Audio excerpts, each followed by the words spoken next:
Today I wanted to talk to you about how you can be powerful in your own life. And if you don't know who I am, my name is Helen Elizabeth Evans and I'm known as the UK's #1 scientific hand and fingerprint analyst. A lot of people talk about being powerful, but really what does that actually mean? One of the first tips that I would give to you about being powerful in your own life is that actually decide to be. I no longer want to be the victim of circumstance. I no longer want to be somebody else's victim. I never want to be the butt of somebody else's, pressure. Now it's going to be about, what do you want? That decide I'm going to be powerful. And the first thing that I would do is ask yourself what matters to you. What's really important to you? That can come from little things like, what makes you angry? What really pisses you off? And what do you find yourself ranting about sometimes? That gives you a real strong indication, if you look underneath that, about the kind of things that matter to you. In the following example, I want to show you that knowing what matters to you has an impact on what you believe, and that in turn influences the behavior or actions that are important to you.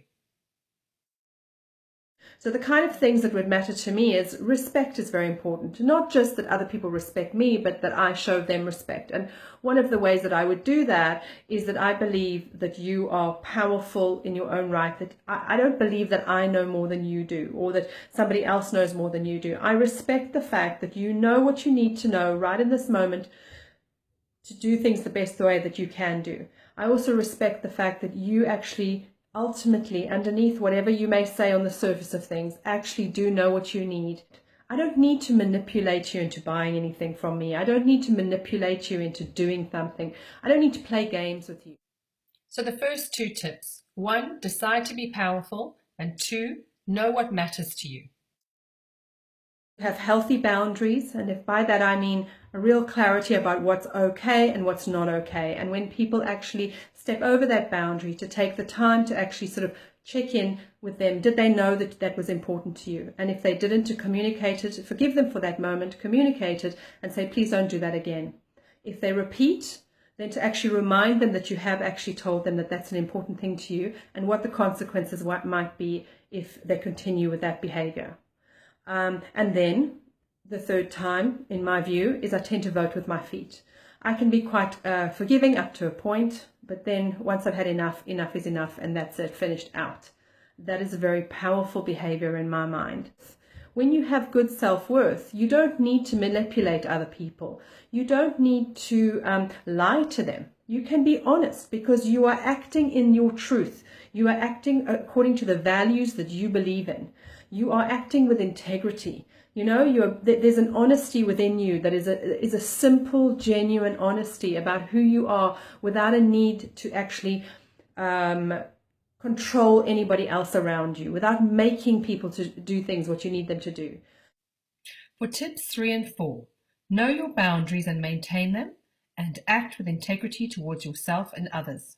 And I would also say that you do your best to honor your commitments. If you actually make a commitment to do something, you do your best to follow through on that. And if you are unable to do that, you find an honorable way to resolve the situation, usually by engaging the other person in dialogue.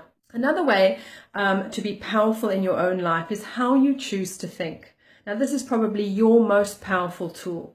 It's like if you choose to see yourself as a victim, if you choose to behave as a victim, if you choose to behave as if you are powerless, if you choose to think as if you are powerless, like, oh my God, he did this, he made me do this, she made me do that. That is a very powerless way of behaving, right? But choosing to take responsibility, that is powerful. That's very, very powerful, by saying, what did I do to contribute to the situation and how can I resolve that? I will add a corollary here in the sense that it's not actually just about you taking responsibility as well. There are sometimes when the other person is fully responsible, you have acted with integrity, and you can look at the situation and you can kind of say, I did everything that I think is reasonable within my values, and you really have looked at it very well, but still ultimately the other person is responsible, and that's okay, as long as you have looked at yourself and seen what may I have done to contribute to the situation. But sometimes the other person is just being a da-da-da-da-da-da. You know what I mean? So acknowledge that. Tips 5 and 6. Do your best to honor your commitments. and think that you can rather than you can't. The key thing here ultimately about being powerful in your own life is to know what you want, to love who you are, to treat yourself with respect, and to treat those around you with respect, to have healthy boundaries. Here are the 6 tips on how to be powerful. They'll be on the last page of this video in case you want to copy them down. So decide for you what is powerful. Those are my rules for being powerful. You choose your rules, but ultimately you're responsible and you're in charge. Decide to be.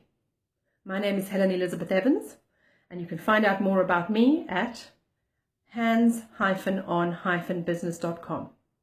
I look forward to talking to you again soon.